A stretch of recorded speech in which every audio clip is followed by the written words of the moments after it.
What's up guys, today we're going to be tackling Mae Jenkins, which is something we haven't done on this channel to my knowledge, but then again my memory is obviously horrible. Otherwise I wouldn't have covered the same Gene Kim video twice. Anywho, let's get right into things.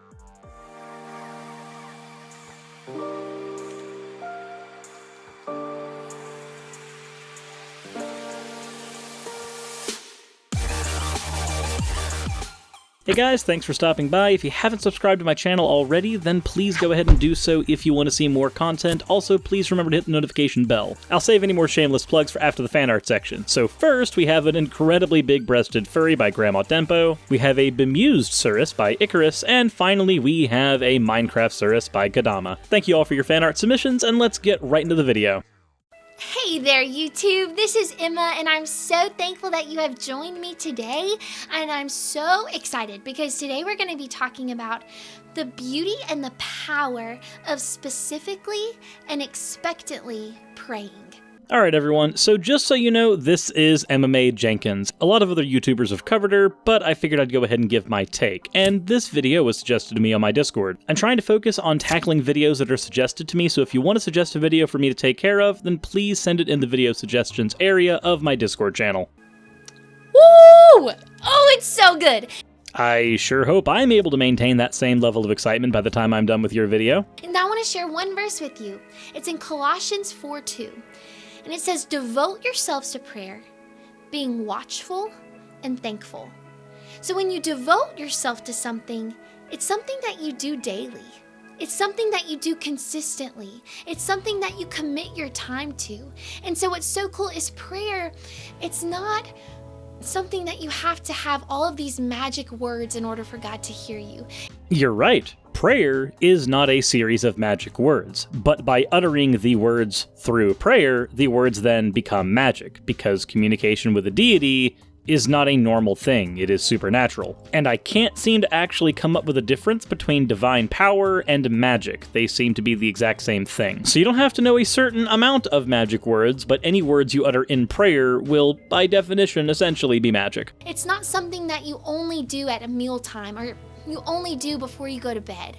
Except if someone were to pray only before meal times, which would be 3 times a day, or only before bed, which would be once a day, then they would be following your definition of devotion perfectly fine. It's a beautiful conversation with God. Okay, prayer as a conversation. This is something that's always been kind of confusing for me. I was able to convince myself as a kid that this was something that I was capable of, but as an adult looking back on it and realizing what the criteria for abusive relationships is, we have one of 3 options available to us here. Given that God doesn't actually respond, at least not in any intelligible way, we either have scenario A, he's not responding because he doesn't exist. Option B, he's responding in a completely different language, one that we do not understand. Or option C, he is giving the silent treatment whenever you pray to him. If you legitimately feel like you are actually hearing a god speak back with you when you pray, that could be signs of something else. But to my knowledge, it is incredibly rare for somebody to feel like God is actually speaking back to them verbally when they pray. Let's also note that in scenario B, where God is communicating with you in a language that you can't understand, the Christian God is considered all-powerful, so he actually could speak with you in your own language.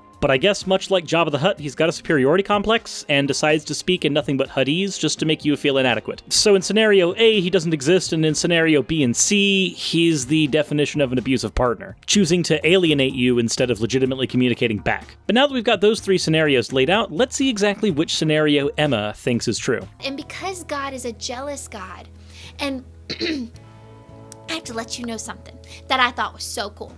There's a difference between envy and jealousy. To envy something is to long for something that doesn't belong to you. But to be jealous for something is to long for something that does belong to you. Okay, now let's go ahead and point out the issues with this. First of all, people aren't possessions. They do not belong to anyone. This is because sapient beings are not belongings. And if you have a problem with me taking issue with your turn of phrase, then there's other forms of people belonging to others that we have exercised in the United States and long since abolished. I don't think there's any apologetic that exists that can actually convince me that I belong to a god. If you believe in deities, I believe that partnerships with those deities should be things that you could encourage, but servitude, belonging, essentially slavery? No, I'm not okay with that. So I don't, and nor does any other human, belong to your god. But I realize the only reason you're making this distinction is because you are trying to make it somehow a good thing that your god has negative characteristics. You could just accept the fact that your god has negative characteristics and run with that. That would be more honest. But trying to use a pedantic turn of phrase to turn his type of negative characteristic into an actually good thing is incredibly dishonest. Though, I'm fairly certain that you believe it, so the only person you're really being dishonest to at this point is yourself. And God is jealous for you because you are His. That was a little creepy. What did you say again? Because you are His. I think I'm gonna need to see a therapist. I don't think I can ever unsee or unhear that. Let's just, move on with the rest of the video and see if more nightmare fuel doesn't come up. And God is jealous for you, meaning He made you in His image. You are His son, you are His daughter, you are His beloved one that He chose and set apart before the very beginning of time. And He called you in a purpose. You are His, and He thinks about you more than the number of grains of sand on the earth. Yeah, that's not actually how that biblical passage went, but I know you're trying to reference back to the Bible. Now that I've had my therapy session off screen, and I've had a little bit of time to analyze what you're saying, you're trying thoroughly, like I said before, to convince me that I, and many other people, are owned by this deity that you believe in. But much like how when parents have children, they do not actually have ownership of their child is not a possession with which they can do with what they want. It works the same way with God. The fact that God made me, at least in your epistemology, doesn't mean that I am His. That's because unlike intellectual property or inanimate objects, human beings have sapience. We have the ability to actualize ourselves. We have the ability to think for ourselves. If you want to argue that God made human beings so special and so great, that's fine, but you have to understand that it is those special characteristics that you are trying to assign to humans that make true ownership of humans not only possible, but immoral. The only way for this ownership to even be actualized is for you to convince yourself that you're owned. Or, alternatively, for a system to be in place that allows for that kind of ownership, one that would be de facto oppressive.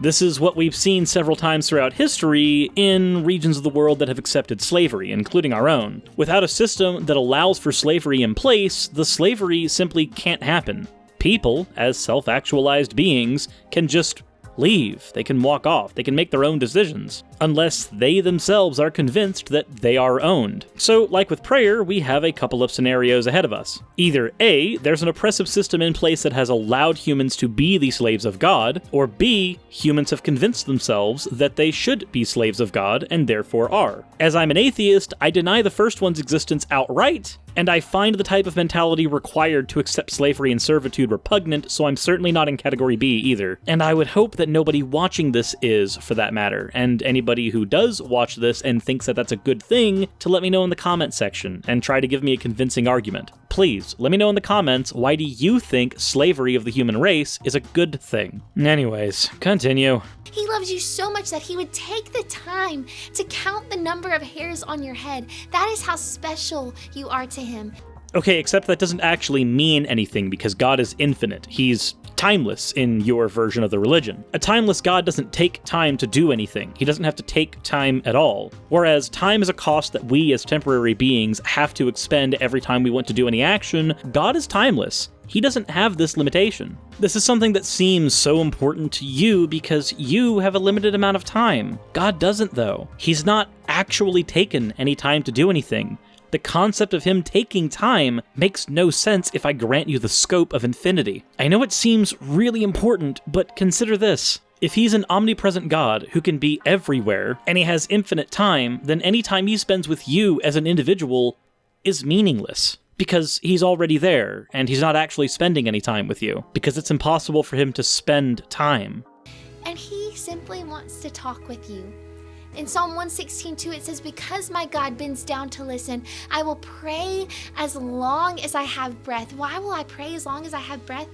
Because my God is a God who listens. And because my God is a God who not only listens, but he speaks back. Okay, now we've got it settled. You remember how earlier I said in scenario A, God didn't speak back because he didn't exist, or B, he spoke back in a language you didn't understand? Or potentially that C, God didn't speak back because he was capricious or abusive. I pointed out that there was a very rare subset of people that legitimately thought that God spoke back. So now we're dealing with either scenario B or that other rare scenario. Let's see which one it is. It's a conversation because it's a relationship. No, incorrect. Conversations are not conversations because you have relationships. Conversations are conversations because you have two agents who are conversing. So again, Mae Jenkins, which scenario is it? B or D?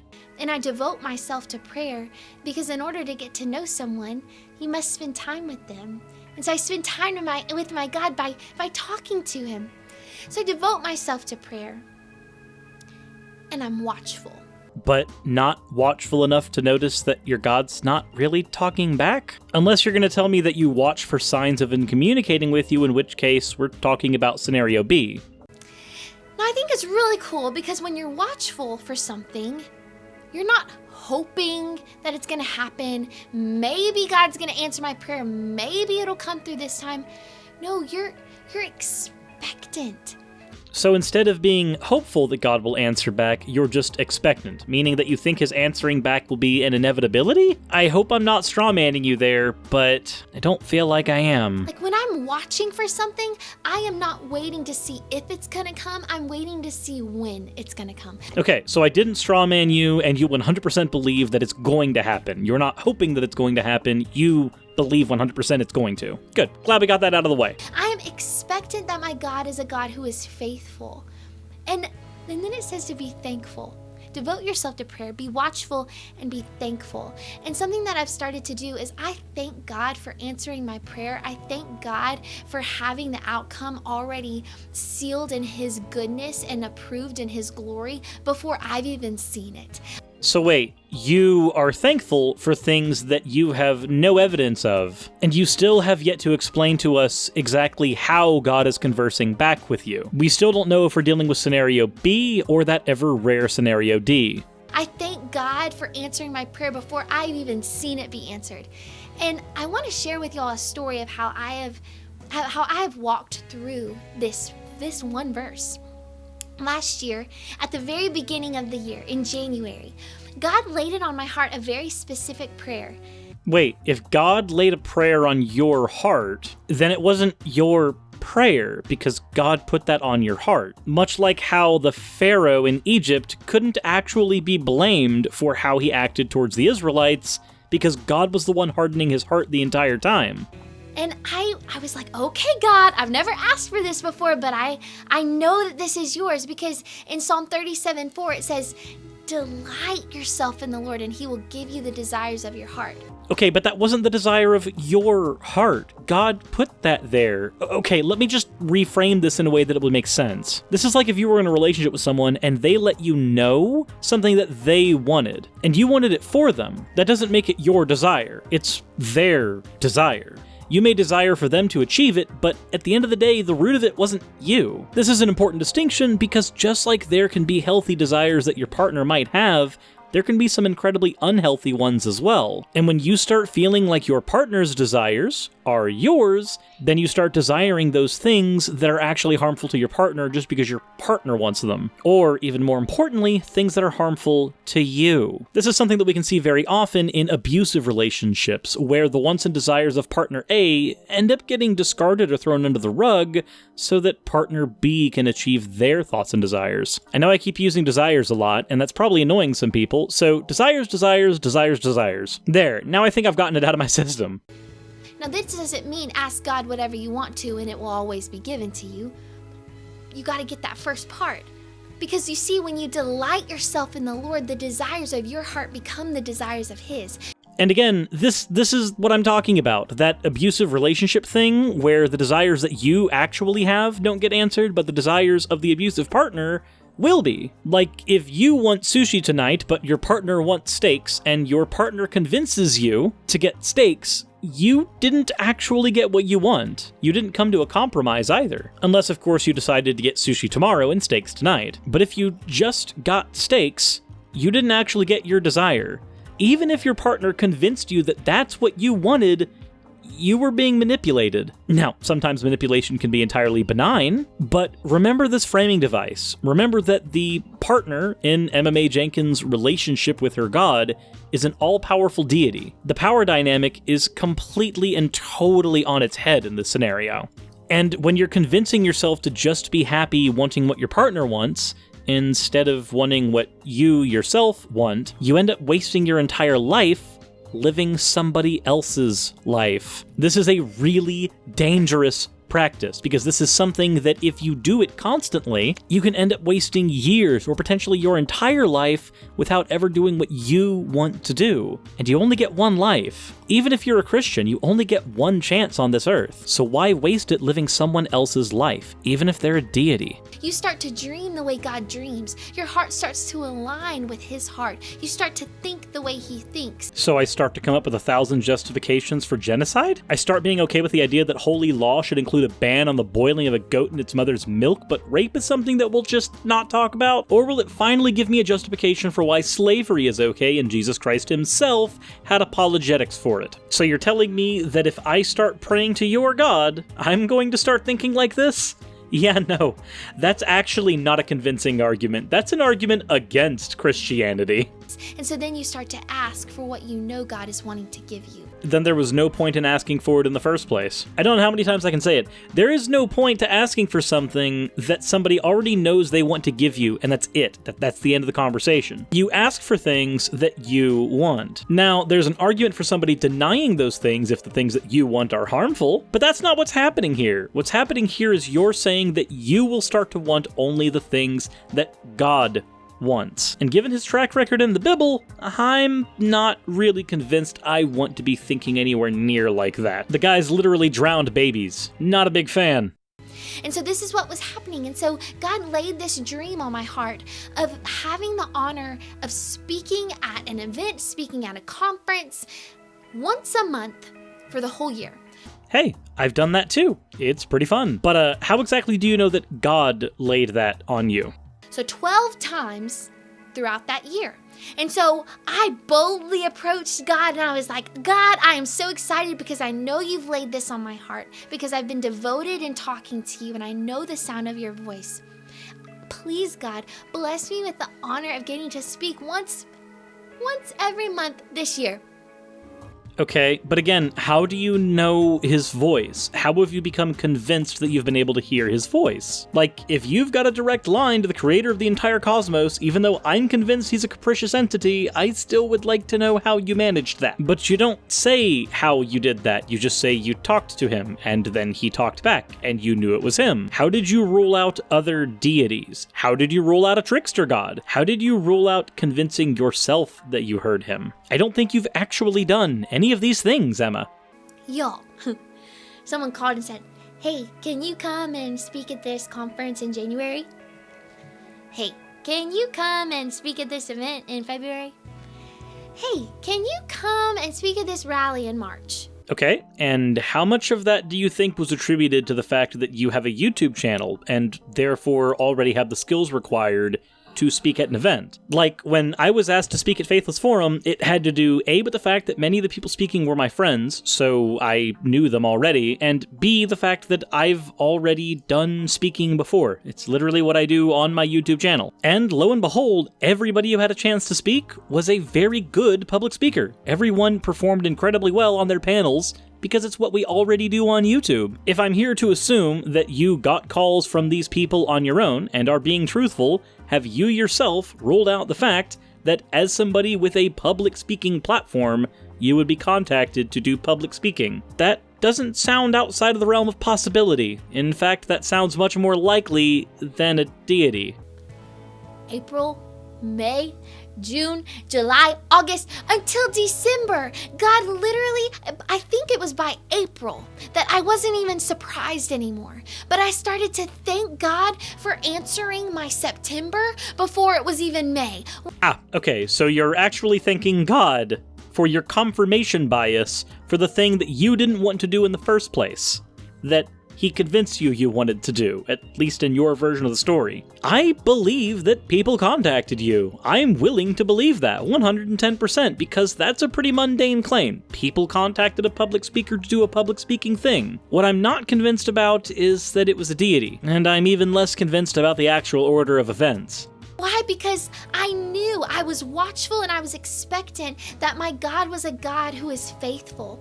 And so I want to encourage y'all. I think that sometimes we get caught in a season of complacency where our prayers are at a minimum of, thank you, God, for this day. Thank you, God, for this fried chicken. Okay, I'm gonna skip ahead. We'll get back when you actually are making points again. But God has so much more that he wants to give you. He says that he wants to open up the floodgates of heaven. He says in Ephesians 3:20, he has exceedingly and abundantly greater things for your life than what you could ever ask or imagine. And the abusive relationship parallels continue to mount up. Because now, not only is God saying that your desires are not as good as his, because he is only answering prayers in your mind that are his desires, the ones, he put there. Now, God is basically invalidating any desires that you might personally have as a human being, because what he desires for you is far greater than anything you could imagine. This is Abusive Partner 101. Everything that you want doesn't matter, only the things the partner want matters, and the abusive partner will psychologically manipulate you until you believe that you want the things they want, even if they are completely antithetical to your goals. The worst part isn't even that this can be framed so easily that way. The worst part is that you've convinced yourself that this is a good thing. He says in Habakkuk 1:5 that his plans for you are so grand that if he were to tell you about them right now, you wouldn't even believe them. That doesn't make your case better. When someone hides a potential gift for you like that, given God's track record in the Bible, there's an equal chance that it's a lollipop or a knife. And don't get me wrong, I'm kinky enough to put my mouth on a knife, but not quite to the extent that God would want me to deep throat it, I'm sure. Though, speaking of deep throating, if you guys would like to find something to deep throat, then you can probably find it on ddlgplayground.com. If you find something there you like, remember to use coupon code Suris to get 10% off. I promise it won't be as sharp as a knife, but I can't promise you'll be able to get that image out of your head. But he also says in Matthew 7:7, ask, and it shall be given. Knock, and the door shall be open. But only if it's things that God specifically put on your heart for you to ask in the first place, at least if we are to accept your earlier framing. This is like when you want, say, a Nintendo Switch, and instead your partner buys you a piece of lingerie they want to see you in, trying to convince you that it's a present for you both. You can say that, yeah, the lingerie was nice, but it's not what you wanted, and then your partner tries to argue with you, saying that, hey, you asked for something nice, and he gave you something nice. Moreover, you wanted something like a Switch, but he wanted something that would help bring you two closer together, like lingerie. But if he were to have told you that you were going to get lingerie, then you wouldn't have believed him, because the things he had in store for you were so much greater than the things you wanted. But here's the thing. Even if you may have also wanted some lingerie, you might have also wanted to play Pokemon Sword and Shield. And you can't play Pokemon Sword and Shield on sexy clothing. I mean, I'm sure you can with a projector or something, but the fact of the matter is, your partner didn't give you the thing that they wanted. And if they spent $300 on lingerie, they had the ability to do so. They just ignored it and got you something they wanted you to get instead. You can appreciate the gift, but still recognize that that's not cool. Seek, and you shall find. There's a part that we play in this role. We have to ask him because we have free will. As a father, as a good father, he wants to bless you as his child. And now all the abusive boyfriend parallels I've been bringing up have gotten weird. But because we have free will, we have to ask for it. Except that doesn't make any sense, because your God put the desires on your heart, so was it your free will to have those desires in the first place? Your God put them there, against your free will, and then you asked for things he wanted, not things you wanted. This isn't an argument in favor of free will, This is an argument in favor of feeling like you have free will, being under the hallucination of free will, but the reality being that you don't have any. You literally said in this video that the desires that you have are the ones God put there, and when you asked for the desires, they magically happened. If I'm to accept everything, if I'm to grant every premise, we still end up with a God who's convinced you to want things that you did not want to want in the first place. But you're convinced you do, just like an abusive boyfriend, or father, since we brought that up. We have to seek. Because God wants us to find. He wants to give it to us. He wants to give it to us. I think I'm gonna barf. I think that's about all. I think that's about all for today's video. Not going any further. I wanted to build up the abusive boyfriend argument as a framing device to make the rest of this video make sense as to why this kind of thinking can be incredibly harmful and damaging, especially when applied to a relationship. But I wasn't aware of the type of verbiage that I was going to be dealing with that would lead me to regret that framing so terribly much. That's all. That's all I can do. I'm done. I'm done. I have finished. Video's over. There's a few more minutes of it in the description if you desperately need to see the rest. But I think I've probably gotten to the point where I can't handle anymore. So, if you guys will excuse me, I'm gonna go binge on some WoW and try to forget that anything in this video happened. He wants to give it to us. No! Bad! Back! Done! Out! Bye! No! We're done! We're done here! I'm done! If you enjoyed the video, hit the like button. Insert obligatory plug to Patreon here. Something. I don't know. Goodbye. I'm done. Insert end video tagline here.